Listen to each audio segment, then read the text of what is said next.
Hello everyone. मैं Umesh Raj, vocational trainer of the IT and ITS. आज के लेसन में हम लोग एमएस एक्सेल के बारे में जानेंगे और पढ़ेंगे। एमएस एक्सेल यानी माइक्रोसॉफ्ट एक्सेल। एक्सेल है क्या? एक्सेल की परिभाषा एक्चुअली है क्या, या फिर एक्सेल कहते किसे हैं?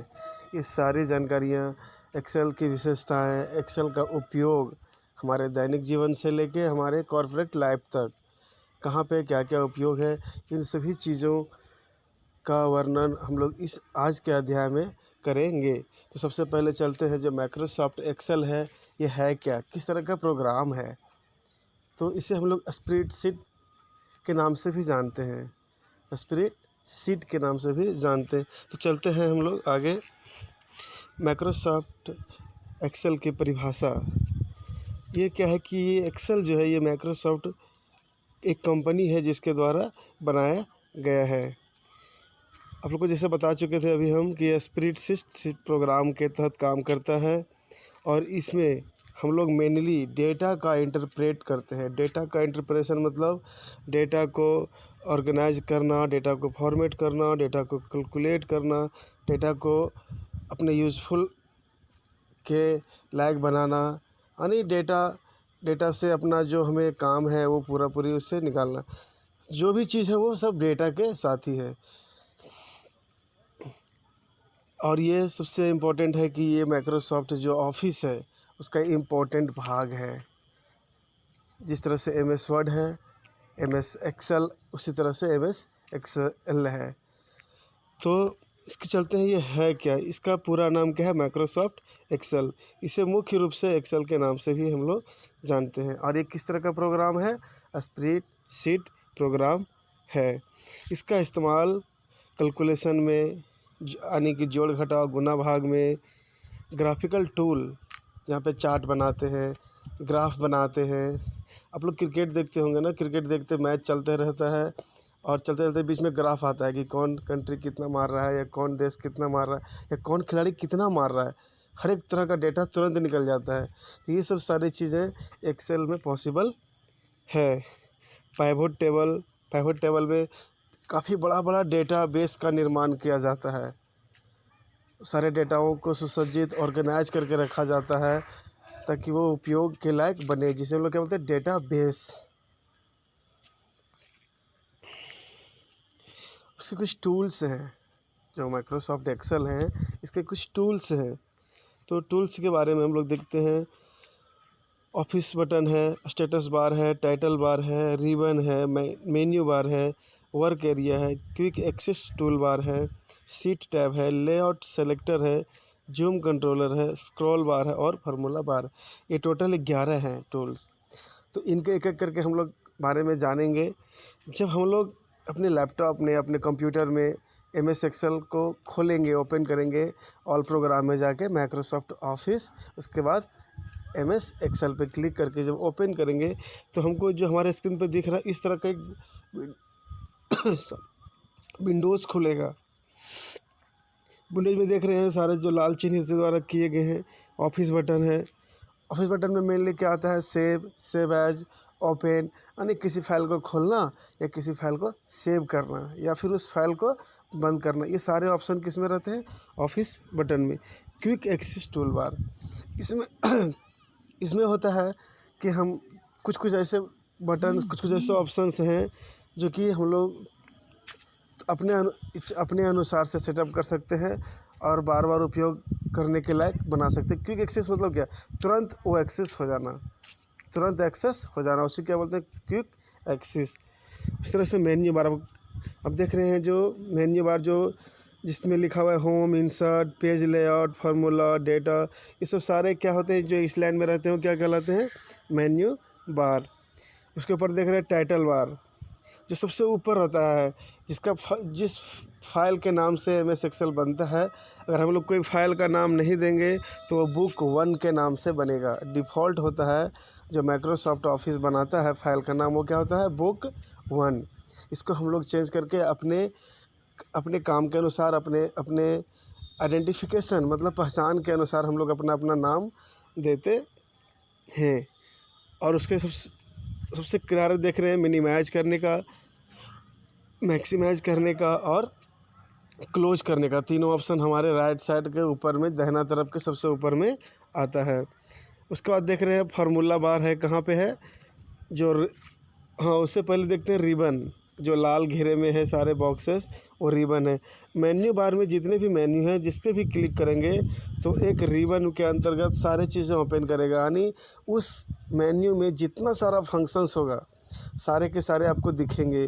थीम बोल्ड करने के लिए, जोड़ने के लिए, डेटा जो भी चीज़ें फंक्शंस हैं एम एस एक्सेल में सारे के सारे आपको किस में रिबन में ही दिखेंगे। उसके बाद है फार्मूला बार। फार्मूला बार क्यों दिया हुआ है, ये चीज़ हम लोग क्वेश्चन आता है कि फार्मूला बार का क्या उपयोग है। तो एक्सेल में हम लोग फार्मूला की सहायता से बहुत सारे काम को आसानी से कर सकते हैं।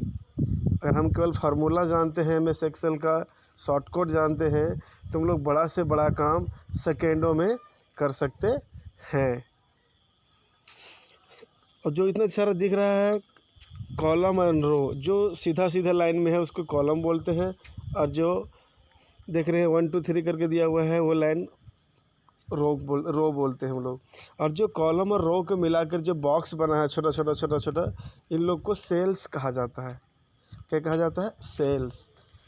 जितना भी छोटा छोटा दिख रहा है, जो कहीं स्क्वायर है, कहीं रेक्टेंगल है, इसे क्या बोलते हैं हम लोग? सेल्स। और यही हमारा वर्क एरिया है, इसी में हम लोग डेटा डालते हैं, डेटा का टाइटल डालते हैं, कैटेगरी डालते हैं, अपने अनुसार जो भी चीज़ कर पाएँ वो सारा काम इसी में करते हैं। उसके बाद स्क्रॉल बार आप देख रहे हैं सबसे किनारे दाहिनी ओर स्क्रॉल बार, यानी कि एक पेज में जब डेटा भर जाता है तो धीरे धीरे वो अपने आप नीचे चला जाएगा।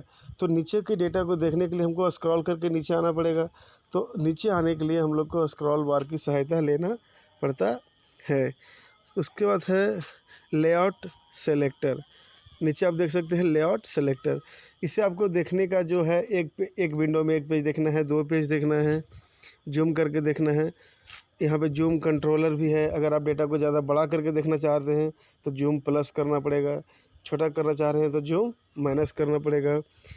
और इम्पोर्टेंट चीज़ एक सीट बार देख रहे होंगे आप बायां तरफ सबसे नीचे, सीट 1, सीट 2, सीट 3। जब हम लोग एक्सेल खोलते हैं तो माइक्रोसॉफ्ट कंपनी के द्वारा डिफ़ॉल्ट 3 सीट बनाया जाता है किसी भी एक्सेल में। 3 सीट हम लोग तो चाहे जितना सीट चाहें उतना बना सकते हैं एक एक्सेल में, लेकिन जो माइक्रोसॉफ्ट है वो डिफ़ॉल्ट कितना सीट देता है? 3 सीट, सीट 1, सीट 2 और सीट 3। इन सीट का नाम भी हम लोग अपने अनुसार बदल सकते हैं। हम लोग जो चाहेंगे वो रीनेम कर सकते हैं। क्या बोलते हैं? रीनेम, यानी पुनः नामकरण। इसका हम लोग दोबारा नाम दे सकते हैं। ये सब सारे क्या थे जो टूल्स है वो सारे इस लेआउट में सेटअप किए हुए हैं। उसका तो विशेषताएँ एम एस एक्सेल में है क्या इस तरह का जो इतना महत्वपूर्ण है हमारे जीवन में अभी के समय में? पाइवट टेबल सब लोग बता चुके हैं। पाइवट टेबल में क्या होता है, जब काफ़ी बड़ा बड़ा डेटा रहता है, काफ़ी ज़्यादा मात्रा में डेटा का कलेक्शंस होता है, तो उस डेटा को डेटाबेस एक अच्छा डेटाबेस का हम लोग के उपयोग के अनुसार, जो ऐसा डेटाबेस जिसमें सिर्फ हमारे उपयोग का डेटा रहे, जो हमारा ज़रूरत है सिर्फ वो डेटा को रखे, और एक नया डेटाबेस क्रिएट करें। वो किससे होता है? सिर्फ पाइवट टेबल से। कंडीशनल फॉर्मेटिंग आप देख सकते हैं नाम से ही, कंडीशनल फॉर्मेटिंग। एक्सेल एक इतना अच्छा फंक्शंस है कि आप कहीं का डेटा भी किसी दूसरे सीट पे भी दिखा सकते हैं, यानी सीट 1 का डेटा सीट 3 पे भी दिखा सकते हैं। लेकिन इसके लिए आपको कोड जानना पड़ेगा। इसको बोलते हैं मिरर कोड। मिरर कोड है आपका ऐड करने के लिए कोड है, मल्टीपल का कोड है। तो आपको केवल कोड जानना पड़ेगा, जो शॉर्ट कोड होता है वो जानना पड़ेगा। उसकी सहायता से आप कंडीशनल लगा सकते हैं कि अगर वहाँ पे डेटा आता है तो वो डेटा आपका इस सीट में भी आना चाहिए। तो इस तरह से लगा सकते हैं। उसका तो सॉर्टिंग एंड फिल्टरिंग। हम लोग जब क्या होता है कि जब बहुत सारा डेटा रहता है एक ही सीट में, तो हम लोग कैसे ढूँढेंगे मान लो, तो उसमें सॉर्टिंग का सिस्टम आता है। सॉर्टिंग मतलब क्या, जो हमको ज़रूरत है, मान लीजिए कि हमको एक स्पेसिफिक लोकेशन का डेटा ज़रूरत है, सपोज दैट झारखंड में रांची का डेटा हमको सिर्फ चाहिए, तो हम लोग सॉर्टिंग में क्या, जहाँ डिस्ट्रिक्ट का नाम रहेगा जिस कॉलम में, वहाँ जाएंगे और हम लोग सिर्फ रांची सेलेक्ट करेंगे, या फ़िल्टर में जाकर रांची सेलेक्ट करेंगे तो सिर्फ हमको रांची का डेटा दिखेगा, बाकी अन्य ज़िलों का डेटा ख़त्म हो जाएगा। Basic maths. बेसिक मैथ मतलब क्या, जोड़ घटाव गुना भाग, ये सब सारा चीज़ हम लोग किस में कर सकते हैं, एक्सेल में कर सकते हैं। आपको तो आपके एक्सेल में डेटा में जाने के बाद आपके जो रिबन है, रिबन में किनारे जाएंगे तो उसमें ऑप्शन दिया हुआ ऑटो सम, सब्ट्रैक्ट, मल्टीपल, जो भी चीज़ आपको ज़रूरत है ग्राफ बनाने का, सारा चीज़ वहाँ पे दिया हुआ है। ग्राफ बनाना है आपको या फिर आपको चार्ट बनाना है, सारा चीज़ इसमें उपलब्ध है। मिक्स्ड टैब चार्ट्स, यानी कि वही चीज़ें जितना भी चाह रहे हैं हम लोग को, जिस तरह का चार्ट चाहिए, जिस तरह का चाहिए, सारी चीज़ें इसमें अवेलेबल हैं। सीट आप लोग को बता चुके हैं कि एम एस एक्सेल में डिफ़ॉल्ट कितना सीट होता है, 3 सीट होता है, सीट 1, सीट 2 और सीट 3, जिसका हम लोग नामकरण कर सकते हैं, नाम बदल के कुछ भी रख सकते हैं और हम लोग जितना सीट भी चाहें उतना ऐड कर सकते हैं। अब आता है उपयोग, क्या उपयोग है इसका, एक करके हम लोग चलेंगे, सभी उपयोगों को देखते हैं। क्या, डेटा ऑर्गेनाइज करने में क्या उपयोग है। पहला तो है डेटा कलेक्ट करने में, जहाँ से भी डेटा हम लोग लाएंगे डेटा उसमें कलेक्ट कर सकते। कलेक्ट मतलब क्या, जमा करना, डेटा डाल के रख सकते हैं। उसका तो क्या है, ऑर्गेनाइज करना, अपने अनुसार हम डेटा को ऑर्गेनाइज करते हैं कि हमको ये डेटा का ज़रूरत है, हम इसको इधर रखेंगे, हम जो डेटा का ज़रूरत नहीं है उसको अलग सीट में रख देंगे, तो ऑर्गेनाइज कर सकते हैं।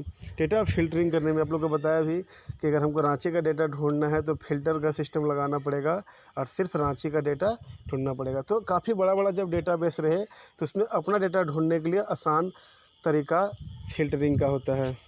गोल सिक एनालिसिस, इसमें एनालिसिस करने का भी सिस्टम दिया हुआ है। डेटाबेस का निर्माण, डैशबोर्ड का निर्माण, इसमें आप एक ऐसा मास्टर पेज, डैशबोर्ड मतलब क्या होता है, जहाँ पे सारे सीट का इन्फॉर्मेशन होना चाहिए। आप एक डैशबोर्ड से सभी सीटों को कनेक्ट कर सकते हैं ताकि आप एक ही पेज से सभी जगह के डेटा, किस सीट में कौन सा डेटा है उसको आप एक क्लिक में जाके देख सको, वरना आपको ढूंढने में काफ़ी समय लगेगा। इंटरेक्टिव चार्ट एंड ग्राफ, आप एक्सेल में क्या कर सकते हैं, बहुत तरह का इंटरेक्टिव चार्ट, आप जिस तरह का चार्ट चाहेंगे इसमें बना सकते हैं। आप इसमें काफ़ी तरह के चार्ट दिए हुए रहते हैं, ग्राफ भी, 3D ग्राफ्स, 2D ग्राफ्स, आप जैसा भी चाहेंगे, लीनियर ग्राफ्स, सभी तरह का ग्राफ्स, सभी तरह का चार्ट अवेलेबल होता है। मैथमेटिकल फार्मूला, इसमें हर एक तरह का फार्मूला अवेलेबल है। मैथमेटिकल में क्या, जो बोर्ड मास होता है, गुना भागा जोड़, सभी तरह का इसमें अवेलेबल है। एक्सेल के माध्यम से ऑटोमेशंस, डेटा एनालिसिस, जो डेटा का एनालिसिस है कि कौन सा किस एरिया में से, सपोज दैट हमको रांची में देखना है कितने लोग शिक्षित हैं, तो जो हमारा जो जनगणना होता है उसमें डेटा रहता है, उस डेटा को फिल्टर करके जो एजुकेटेड पर्सन है उनको निकाल सकते हैं और देख सकते हैं। तो एनालिसिस करना है, एनालिसिस कर सकते हैं हम लोग कि यहाँ पे क्या है नहीं है। फिर डेटा से जुड़े काम करने के लिए ढेर सारे फार्मूला, बताया आपको कि फार्मूला दिए हुए रहते हैं। फिर है फ्लेक्सिबल और उपयोगकर्ता के अनुकूल, ये क्या है, बहुत फ्लेक्सिबल है। फ्लेक्सिबल क्या होता है, आसान से यूज़ हो जाने वाला, आसान तरीक़ों से उपयोग में आने वाला। तो बहुत आसान है, डेटा डालिए, अपना एक टाइटल डालिए, मान लीजिए नाम, स्कूल का नाम, रोल नंबर, सब्जेक्ट, अपना ऊपर सबसे ऊपर वाले रो में डालो, उसके बाद नीचे एक एक करके अपना नाम डालते जाओ, अपना रोल नंबर डालते चलो। बहुत आसान है, यूज़ करने में काफ़ी आसान है, एरर होने के काफ़ी कम चांसेस रहते हैं। और तीसरा है ऑनलाइन एक्सेस, इसका ऑनलाइन भी है। स्प्रेडशीट जो है गूगल, जो एक्सेल के लिए है वो ऑनलाइन भी चलता है, गूगल जो, जिसको हम लोग गूगल शीट बोलते हैं, उसको हम लोग ऑनलाइन भी यूज़ कर सकते हैं। Thank you guys.